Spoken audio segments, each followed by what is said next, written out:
हम सब जानते हैं कि हम 2023 में बैठे हैं। कैसा खौफनाक दौर है हमारे बीच। देश का लोकतंत्र लिंचिस्तान बन रहा है। आप देश की राजधानी में बैठे हैं। कुछ ही दिन पहले इसी देश की राजधानी में, जहां मैं काम करती हूं, वहां से कुछ ही किलोमीटर दूर एक भारतीय नागरिक की पीट पीट के हत्या कर दी गई, देश की राजधानी में। बस वो गणेश मंडप से एक केला चुरा रहा था इस रात। तो इस दौर में यह जो ऊर्जा आपके साथ मिल रही है कि हम कुछ भी हो जाए, जुल्म कितना भी हो, हम झुकेंगे नहीं, हम टूटेंगे नहीं, मुझे लगता है कि ये जो एक हौसला है, ये हौसला, इस हौसले को आगे बढ़ाने का काम बिना एक विचारधारा के संभव नहीं है। इस विचारधारा की पहुंच और पूछ तमाम आंदोलनों में दिखती है, क्योंकि एक बात बहुत साफ है जो हम सब जानते हैं, आप सब सबसे ज्यादा जानते हैं कि इस देश में हमारा मुकाबला किससे है, हम किससे लड़ रहे हैं। सिर्फ एक मोदी से लड़ रहे हैं, सिर्फ एक पार्टी से लड़ रहे हैं।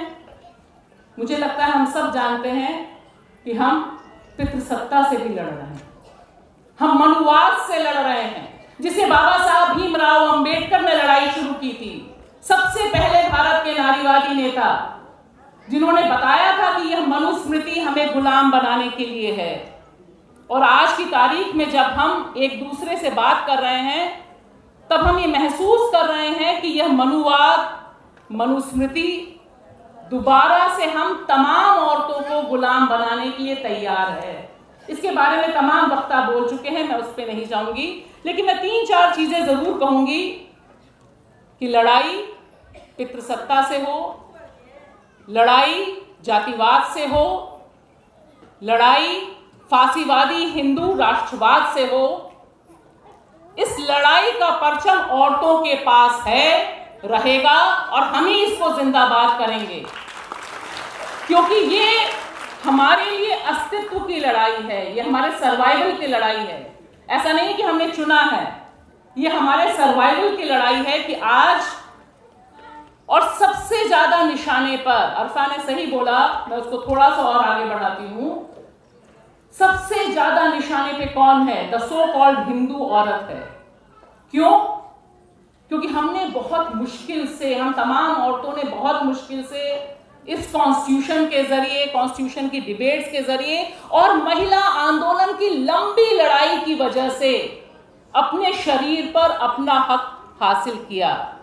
हम कितने बच्चे पैदा करें ये हमने तय किया, बहुत मुश्किल थी ये। हम लड़के नहीं लड़कियों को चाहते हैं, ये हमने तय किया, बहुत मुश्किल था। आज के दौर में पूरा चक्का वो पीछे घसीट रहे हैं। जो गोल्डन एज बता रहे हैं ना, उस गोल्डन एज की एक एक जो सिगरेट से जलाते हैं बॉडी को ना, वैसे दंश हमारे पास हैं इस गोल्डन एज के। क्योंकि वहां पर औरतें सिर्फ पढ़ लिखती नहीं, शादी तो बहुत दूर की बात है।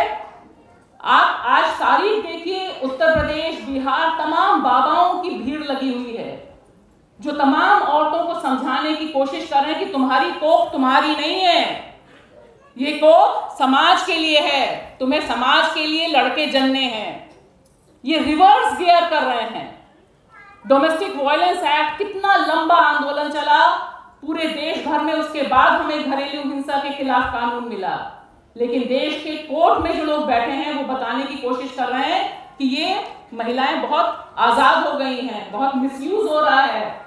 मिसयूज होने वाले कानूनों के बारे में अगर आप पब्लिक डोमेन में जाइए तो सारे महिलाओं को अधिकार देने वाले जो कानून है, दहेज हत्या से लेकर घरेलू हिंसा, इन्हीं पर सबसे ज्यादा डिबेट है। तो दोस्तों, मुझे लगता है कि जो ये सारे डायमेंशंस हैं महिला आंदोलन के, उनके बारे में जब हम बात कर रहे हैं, और यह सम्मेलन एक नई धार के साथ आंदोलन को खड़ा करके आगे बढ़ने की रणनीति निश्चित तौर पे बनाएगा। इसमें जो कुछ चीजें मेरे दिमाग में हैं, कुछ जो सवाल के तौर पे जो परेशान कर रहे हैं, वो मैं आपके साथ जरूर साझा करूंगी।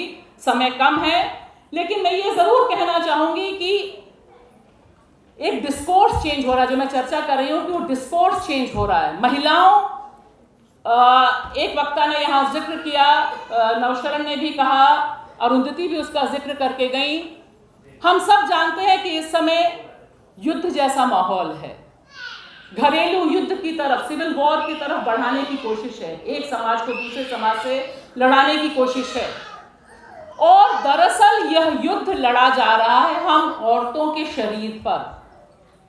हम औरतें ही हैं जिनके शरीर पे सारा खेल है। और इसकी सबसे रिसेंट एग्जाम्पल, सबसे नया एग्जाम्पल है नारी वंदन अधिनियम, नारी शक्ति वंदन अधिनियम।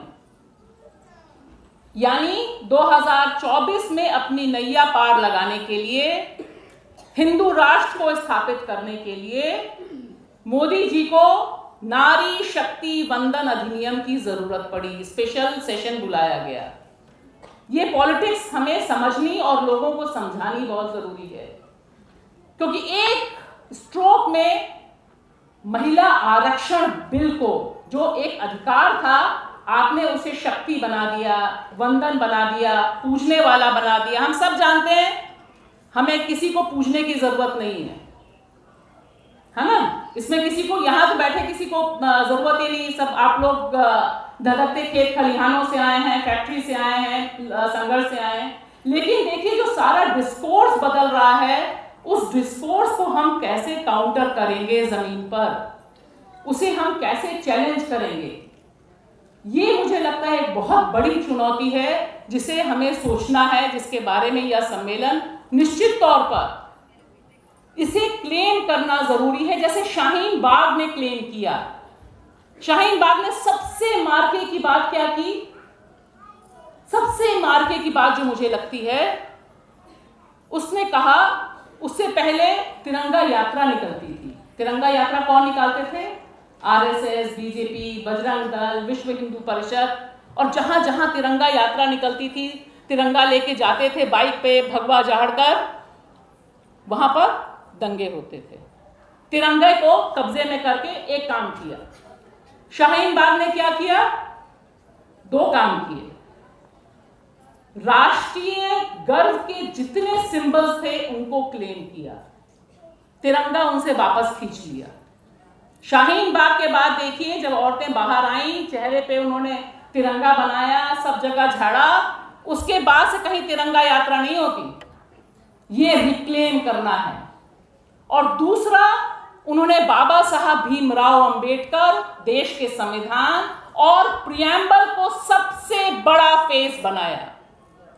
यह अपने आप में ऐतिहासिक है। पूरे आंदोलन में 75 साल की जो हिस्ट्री है, इसमें सबसे पहले हुआ कि एक नॉन दलित मूवमेंट बाबा साहब की शरण में जाता है, क्योंकि उसको लगता है कि अगर अधिकार बचना है तो बाबा साहब से बड़ा मसीहा कोई नहीं हो सकता, कोई नहीं बचा सकता। देश का प्रियम्बल किसी भी आंदोलन में, not even a single movement, मैंने जितना अध्ययन किया, कहीं भी ऐसा नहीं हुआ कि देश के कोने कोने में, मैं देवबंद गई, रात के 9:30 बजे पहुंची, प्रियम्बल का पाठ चल रहा था, देश संविधान, भारत के संविधान की प्रस्तावना का पाठ चल रहा था। इंडिया गेट से लेके वहां तक, केरल, कलकत्ता, जयपुर, कहां भी आप नाम लीजिए।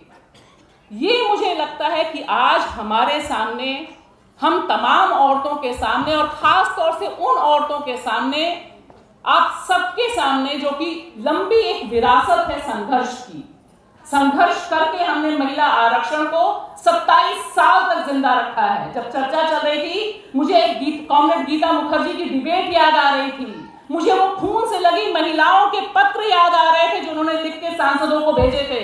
ये है महिला आरक्षण की इतिहास, जिसे हमें क्लेम करना है अब जमीन पे जाके। नहीं तो होगा क्या? मनुस्मृति, मनुस्मृति, और उसी के बीच में ये झुनझुना लटकेगा। इससे हम कैसे लड़ेंगे? मुझे लगता है ये हमें अपने आंदोलन की जीत को क्लेम करना बहुत जरूरी है। और एक और चीज मैं कहना चाहूंगी कि जब हम महिला आंदोलन की बात कर रहे हैं, आगे की दिशा तय कर रहे हैं, उसमें जो इंस्टीट्यूशनल वायलेंस है महिलाओं के खिलाफ, जो संस्थागत हिंसा है, वो जिस तरह से बढ़ी है, एक तरफ हमें बृजभूषण शरण दिखाई देता है, उत्तर प्रदेश से जो लोग आए हैं, मीना यहाँ आई हैं, उनको पता है मणि त्रिपाठी को जो बलात्कारी और हत्यारा दोनों था उसे किस तरह से छूट दे दी गई। सांसद बृजभूषण शरण है जिसने महिला पहलवानों का यौन शोषण किया, वो बैठ के मुस्कुराता रहता है। एक और सांसद है निशिकांत जो महिला को ही, दूसरी महिला सांसद को नगरवधु यानी वेश्या कहता है, महुआ मोहत्रा को, कुछ नहीं होता। तो ये एक तरफ है, लेकिन दूसरी तरफ जो और खतरनाक बात है कि एक तरफ तो ये जो बलात्कारी मानसिकता है ये घूम रही है, लेकिन वहीं आप देखिए कश्मीर से लेकर मणिपुर तक जो इंस्टीट्यूशनल वायलेंस बढ़ा है। मणिपुर कश्मीर को याद करते समय हमें हमेशा कुनन पोशपुरा में 1991 में जो हिंसा हुई थी, जो जिस तरह से आर्मी ने वहां पर हिंसा की थी, बलात्कार किया था, उसका जिक्र बस 2 मिनट लूंगी कुसुम। और उसी का कनेक्ट आप देखिए मणिपुर में जिस तरह से महिलाओं के ऊपर हिंसा हो रही है, उसका जो इंस्टीट्यूशन है उससे लड़ने की ताकत सिर्फ और सिर्फ एप्वा जैसे संगठनों के पास ही है, और कोई ताकत नहीं लड़ सकती। आप एक व्यक्ति के खिलाफ आंदोलन कर सकते हैं, 2 व्यक्ति के खिलाफ आंदोलन कर सकते हैं, लेकिन जब सत्ता हिंसा कर रही है और हिंसा कर रही है, हमारे अधिकारों को छीन रही है, उस समय एक कलेक्टिव वॉइस में एक कलेक्टिव फोर्स, और वह कलेक्टिव फोर्स निश्चित तौर पर वाम और प्रगतिशील भी हो सकती है। यह भी हमें मैसेज देना बहुत जरूरी है। कोई डायलेमा रखने की जरूरत नहीं है, आज की तारीख में कोई डायलेमा है भी नहीं। मुझे लगता है इससे भी हमें पहुंचाना जरूरी है। और एक आखिरी चीज, मुझे लगता है कि अंबेडकर, सावित्रीबाई फुले, इन सब की जो विरासत हम आगे बढ़ा रहे हैं, आगे लेके चल रहे हैं, इसमें हम कितने बड़े पैमाने पर देश भर में कड़ी से कड़ी जोड़ सकते हैं, क्योंकि आंदोलन चल रहे हैं। आज नई लड़की समझौता करने को तैयार नहीं है, नई औरत बन गई है, वो नए मर्द को बना रही है, गढ़ रही है, ये ध्यान रखिए। नई डेफिनेशन है इस समय, उसे एड्रेस करना होगा, सेक्सुअलिटी के इशू को एड्रेस करना होगा, जाति के इशू को एड्रेस करना होगा। और मुझे लगता है ये हमें कहना पड़ेगा इस आताताई हिंदू फांसीवादी शासन से कि इस वतन में तुम्हारा सामना हमसे है, हम अमन की बेटियां हैं और हम ही तुम्हें तुम्हारे अंजाम तक पहुंचाएंगी। देश ही नहीं दुनिया का इतिहास इसका गवाह रहा है। लाल सलाम।